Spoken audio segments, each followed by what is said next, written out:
Don't get me wrong. So I hope that you all feel that sense of, peace and light, and that just for a moment when you leave here today that you feel, I don't know, a sense of joy. Because I think we all need we all need to feel joy now during this time of the season, during this time. So anyway, okay, now I'll start.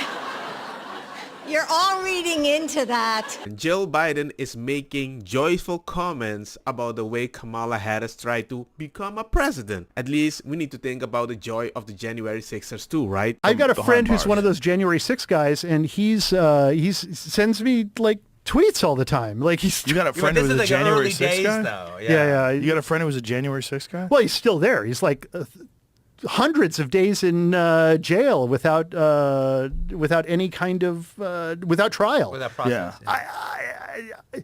I mean, tell me if I'm wrong, but like that's not how it's supposed to be, is it? It's not how it's supposed to be. You're supposed to have a due process of some kind. Well, especially when you watch the actual footage of how it went down. Oh, I watched it live, and there was that guy, that Antifa guy, waving people in, like moving them in. Yeah. They were moving the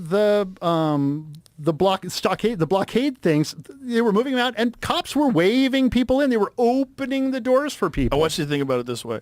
In the most heavily armed nation the world has ever known, why would you have an insurrection with no guns? Yeah, you got to have guns. Machine guns. Those guys weren't planning on an insurrection. No. And then you have the factor that there was agents in the crowd, and we don't know how many. There's government agents in the crowd that were inciting people to go in. Yeah. That's what they do. And I want to know who that cop was who shot that woman. Yeah.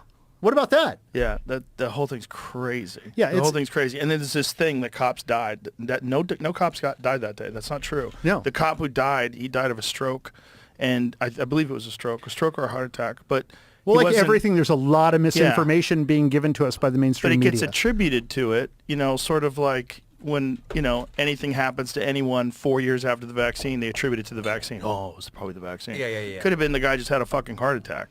But this guy who was a cop, he did not die there. He was not killed by the protesters. And you watch the video of the shaman dude with the fucking buffalo hat. They're walking him around. The cops are guiding they're showing him around. No, they're guiding him. How would you ever think that is going to let you wind up in jail? I mean, he definitely did not expect it. But hey, at least Nancy Pelosi's admitted it is her fault. We have responsibility, Terry. We did not have any accountability for what was going on there, and we should have. This is ridiculous. You're going to ask me in the middle of the thing when they've already breached the inaugural stuff that should we call the Capitol Police? I mean the National Guard? Why weren't the National Guard there to begin with? They thought that they had sufficient resources. That is not a question of how they had been. They don't know. They clearly didn't know, and I take responsibility for not having them just prepare for more. How would you ever think that if you're an unsophisticated guy who was wearing fucking face paint and you're kind of a kook, and you think you're part of a movement, which is really scary, Yeah. People get a part of a movement and we're all doing it. And then you've got literal government agents encouraging you to do it, moving barriers, letting you in. They were playing chess and these idiots were playing checkers. Yeah, and they all got makes locked a lot up. Of sense. Yeah, because nobody was doing an insurrection. It wasn't an insurrection. It wasn't an insurrection. Yeah, you don't do an insurrection without weapons. The whole idea is crazy. If you look at all the other insurrection in other countries and you compare it to America, nah. And I'm not saying that certain people cannot perceive it as one, but the way you arrest people for that without a trial, I think that's kind of wild. Just saying that. So there was no presumption that there was going to be any kind of that you were going to get thrown in jail for 1,000 days. And so my pal Jake Lang is he's been there forever, and every now and then I get a picture of him he's been in look, I deserve to go to jail. That guy doesn't. Right. And most of those guys don't. Yeah, I think it was a bad decision, certainly to go into the Capitol. It was a bad decision to smash windows, but I want to know who was doing it. People had been smashing things for a whole year before that. Right. That's a very good point. It's like we were a culture of smashing things at that point. It's also, as soon as you find out that there were government agents that may or may not have incited people to go in, the whole thing fucking changes. Like, what are you trying to do? Are you there to serve and protect, or is there some other weird shit going on? Because it seems like there is, and no one wants to talk about it because you don't want to be that guy. But at a certain point in time, you should be that guy. You should go, what's going on, man? I think I'm one of that guy. I keep saying a lot what's going on. Is this real life? Because an insurrection in other countries with weapons, usually they win. There comes a point when men of good conscience must stand up and speak out against things that are obviously wrong. Yeah. And that is one of them, I think. Yeah, that is one of them. It's a big one. It's a weird one. And, you know, there's all this pushback about Trump getting into office because he said one of the first things he said was he was going to release all the January 6th prisoners. Like, how long do you think they should be in there for? Who's opposing this? They should at least be going to trial. Yes. You should at least be going to trial. Yeah, even if I'm wrong. Trial them. Tell them exactly what they did wrong. Don't be like, you did an insurrection, locked up, bye. That's like a kid that just saw Spider-Man. Let's go. I mean, I personally would have never done that because I don't like crowd. Crowd usually leads to stupid decision because people get so energetic.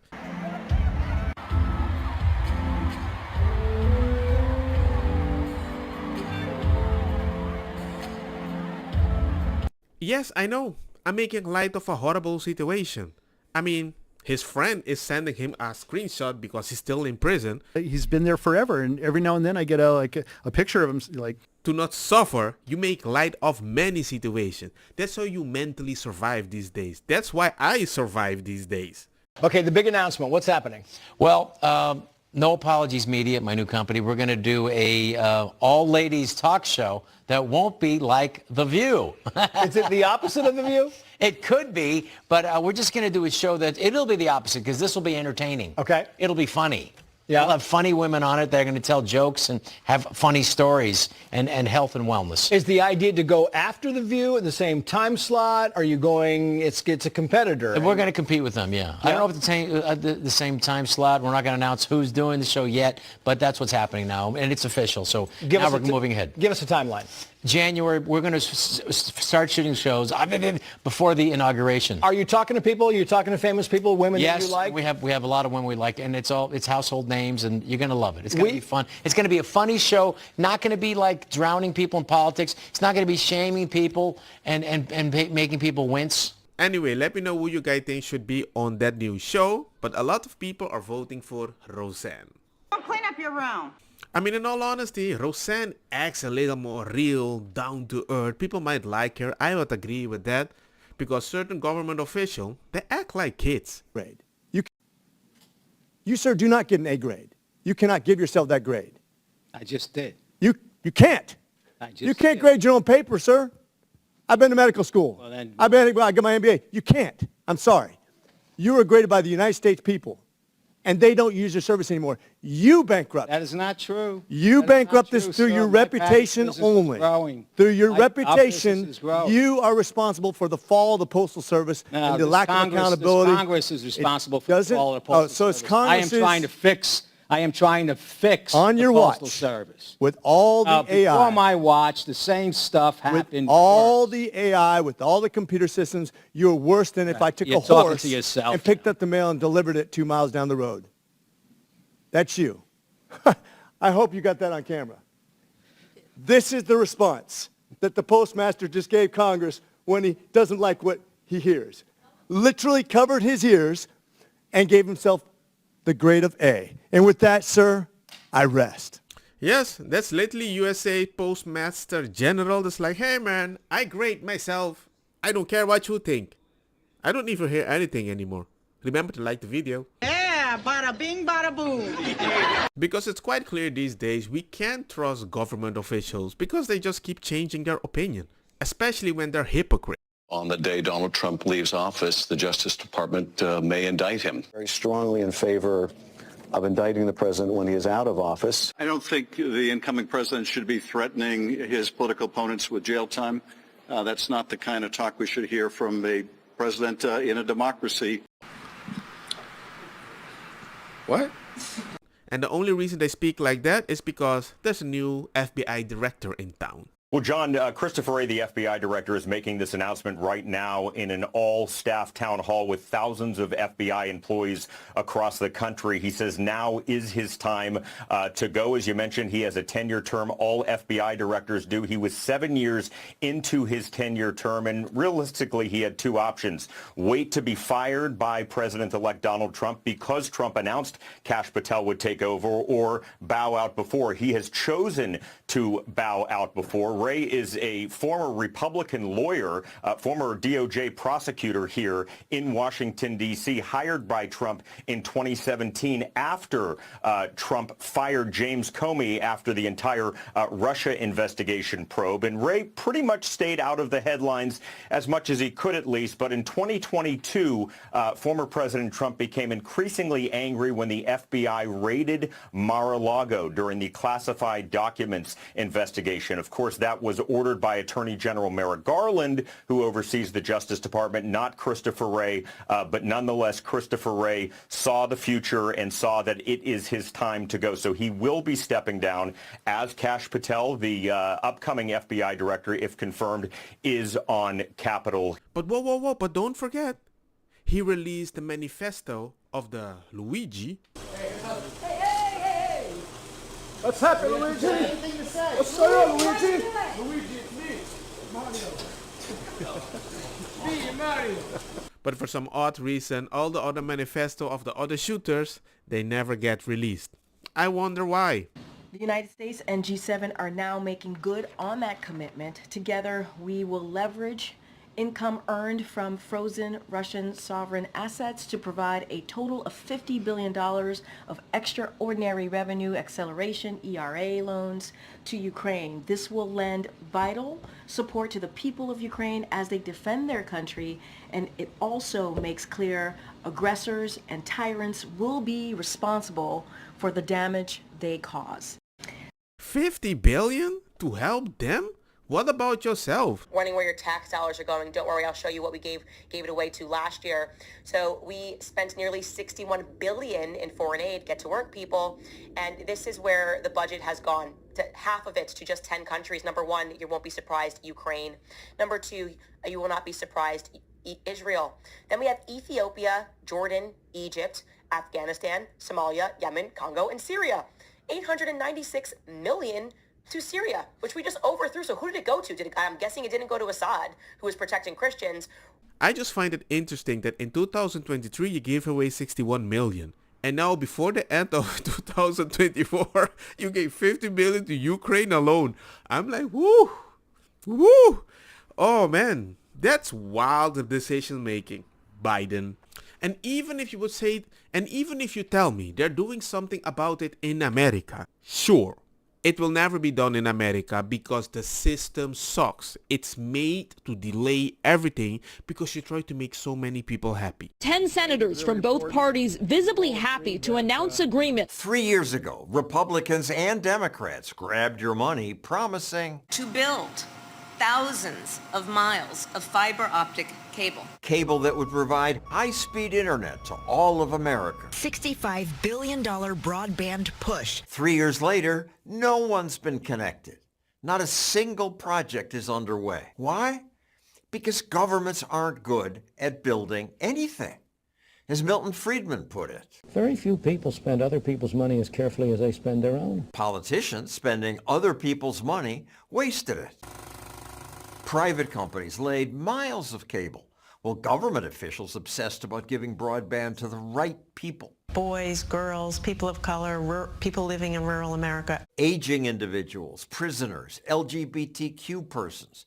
Any company that wants funds to build broadband has to hire certain people. And if you don't hire the people, you can't continue with the project. And we will blame the company for not getting those people when we have the funds to use the money. You have to hire these certain people based on their color, based on their sex, and you have to use unions. Matt Cole's investment company researched the government's funding and made this ad. What am I looking at here? Oh, there's nothing more important than making sure you're representing all the right causes. You have all these companies that could actually do this, and I say, this is unimplementable with the restrictions, so they just walk away. Eventually, government will probably succeed at installing some broadband.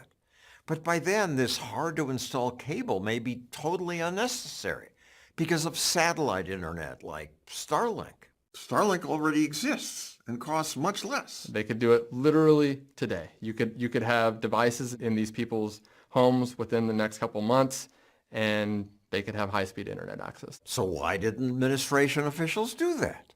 They said Starlink failed to demonstrate it had the ability. Then, once it became clear that Starlink obviously did, the administration said it won't use Starlink because it's a monopoly. So the people that survived the hurricane that didn't have water or electricity, they could have used Starlink to stay in contact. But now we're going to give people a monopoly. But we're going to give them 750 because that might help them. But they need internet to get it. But they don't have it. But we're not going to use Starlink because that might be a monopoly. Do you see where I'm going with this? It's just, I understand monopoly, but I also understand stupid people. So first they're not functional. Now they have a monopoly. The reality is that they didn't want that to be the solution. They don't want to give money to Elon Musk. Take over, Elon. Just take over. But now Musk has a friend in government, so things may change. But that's not a good way to spend your money. Politicians doling it out to their friends. In fact, politicians have a bad track record when they decide what to build. They pumped billions into high-speed rail. 15 years later, we still don't have it. They lost $500 million on Solyndra, almost $1 billion trying to create synthetic fuels. More recently, a Biden meatpacking scheme starved 1 million chickens. And although Biden promised government would build 500,000 charging stations. 2 years later, how many have they built for $7 billion? 7. And again, government's failure at building things is not just a Democrat thing. Republicans joined Democrats in grabbing your money to build computer chip factories. We will enable advanced semiconductor manufacturing to make a comeback here in America. Democrats bragged about adding strings. Diversity, equity, and inclusion. The CHIPS Act contains 19 sections aimed at helping minority groups. You already have a talent problem. Now you're looking at only being able to recruit from a very small minority of individuals. Then you have to do climate pledges. Really? Really? Really? Really? Then you have to hire from unions. But diversity is good. And there's been horrible discrimination in this country. That doesn't mean that you should shift the pendulum back to hire someone because of their race or their skin color if they're a diverse candidate. Despite the billions you spent, most chips are still made in Taiwan. And even when we pay their chip makers, they struggle to build in America. A major Taiwanese chip manufacturing plant will be delayed again.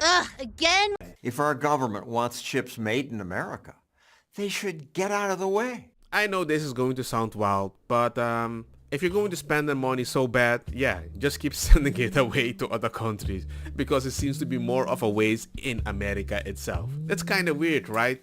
Don't get me wrong, makosa kita bong. Put the fire na mi blonde kush hash purple skunk criollo colombici jam jam. Durlo que ta berdetta welcome.